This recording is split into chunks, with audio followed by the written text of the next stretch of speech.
জন্যে তো বললাম, গুরুত্বহীনের কাছে গুরু মনুষ্য শরীর মাত্র।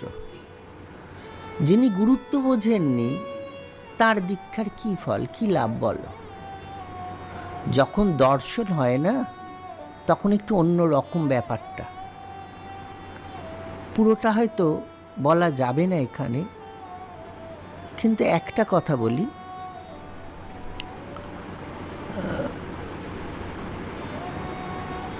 ধরো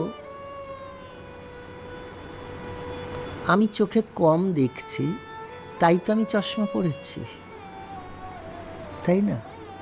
তা আমি ওই যখনই যা কিছু দর্শন করব, আমায় কিন্তু এই কাঁচের ভেতরে চোখ রেখে কাঁচের বাইরেতে দেখতে হবে, তাই না? তা আমার মন্ত্র ছিল না বলেই তো আমি মন্ত্রটা নিতে গেছি, যেটা আমার কাঁচের কাজ করেছে। তা আমায় সব কিছুই তার ভেতর থেকে দাঁড়িয়েই দেখতে হবে ওই গুরুদেবের গুরুত্বের ইয়েতে।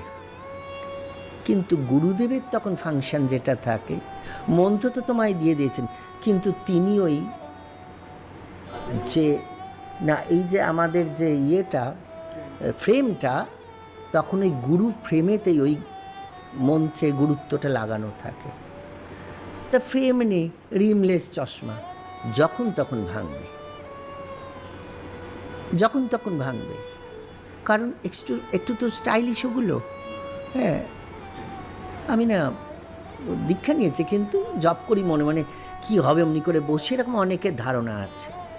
আর এই গুরু তো মনে গেলেই কি আর হয়? এগুলো সবই রিমলেস চশমার মতন, আজ আছে কালকে টুক করে লাগলে ফেটে যাবে। এখন যদি তুমি বলো বড় বাবা যারা ফ্রেমে চশমা পরে তাদের কি ভাঙে না? ভাঙে, কাঁচটা ভাঙে, অনেক কমই ফ্রেম ভাঙে।